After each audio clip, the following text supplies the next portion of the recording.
ఇక్కడ మీ ముందు మౌనిక రవీందర్ కుమార్ గారు ఇద్దరు నిలబడ్డారు. వాళ్ళని మేము అనుభవం ఉన్న వ్యక్తి, ఒకసారి ఉప సర్పంచ్ చేసిండు, ఎంపీపీ చేసిండు. మరి ఇక్కడి నుంచి ఎవరైతే సర్పంచ్ బాగుంటుందని ఆలోచనతో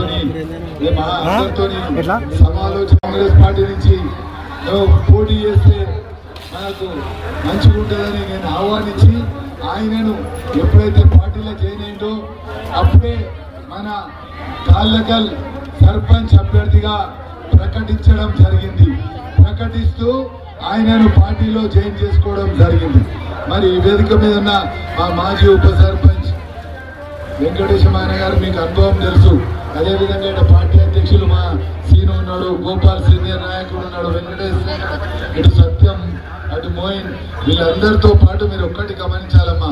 కాంగ్రెస్ ప్రభుత్వం రాకముందు 6 గ్యారంటీలు అన్నారు. ఏందమ్మా, మొదటి గ్యారంటీ మీకే ఇచ్చారు, ఉచిత బస్. ఉచిత బస్తో ఎంత మంచి ఆలోచన అంటే అర్థం చేసుకోవాలి. మీరు ఎటైనా పోవాలంటే మీ ఆయనని అడగాలి, లేకపోతే పెద్ద కొడుకు నన్ను అడగాలి, నేను గుడికి పోవాలి, లేకపోతే అత్తగారింటికి పోవాలి, అమ్మగారింటికి పోవాలి. మీరు ఎవ్వరి మీద ఆధారపడద్దు అనే ఆలోచనతో ఆయన రేవంత్ అన్న కాంగ్రెస్ ప్రభుత్వం మొదటి 4 రోజులకే చేసాడు. మరి కొందరు అంటుంటారు తిరిగితే చెడిపోతారు. తిరిగితే చెడిపోరమ్మా, తిరిగితే తెలివి వస్తుంది. ఆ ఊర్లో హైదరాబాద్లో ఏమైతుంది, వేములవాడ గుడికాడ ఏమైతుంది, యాదగిరిగుట్టలో ఏమైతుంది, ఎక్కడికి పోతే ఏం పంటలు పండిస్తున్నారు, లేకపోతే ఏ ఫ్యాక్టరీ వచ్చింది, అక్కడ వాళ్ళు ఎట్లా బతుకుతున్నారు అని మీకు ఆలోచన వస్తుంది, తెలివి వస్తుంది. తిరిగితే మీరు తిరగాలి, తెలివి మంతులు కావాలనే ఉచిత బస్సు ఇచ్చారు. దాని తర్వాత ఇంకొకటి ఇచ్చారు ఉచితంగా. ఏమి ఇచ్చారమ్మా, కరెంట్ బిల్లు నెల వస్తేనే కట్ చేస్తాడు ఓడవచ్చి. ఆ 2, 3, 400 నెలకైతుంది. పెద్ద ఆయన ఇంట్లో పెద్ద ఆయన అడగాలి, లేకపోతే పెద్ద కొడుకు నన్ను అడగాలి, మొగని నన్ను అడగాలి. మీరు ఎందుకు ఎవరిని అడుక్కుంటూ బతకాలి, ఎవరిని అడగొద్దు అని ఆలోచనతో కరెంటు 200 యూనిట్ దాకా ఫ్రీ ఇచ్చారమ్మా.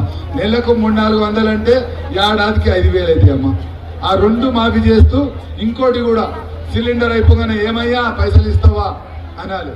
అవన్నీ అనొద్దు, దాంట్లో కూడా మీకు సబ్సిడీ ఇచ్చిర్రు. నేను చెప్తున్నా కదా, ఎవరికైనా రానోళ్ళు ఉంటే వాళ్లకు రేపు మా మౌనిక సర్పంచ్ కాగానే ఎవరికైతే సబ్సిడీ వస్తలేదో వాళ్ళందరికి ఇప్పించే బాధ్యత మేము తీసుకుంటాం. మళ్ళీ అన్నిటికైనా ఏదమ్మా మీరు ఆలోచించుర్రి, రుణమాఫీ అని రైతులకు చేసారు. మీ దగ్గర తక్కువ బాకీ ఉంటే మనం మనసుల లోపల ఎప్పుడు తెస్తుందో బాకీ అని భయంతో ఉంటారు.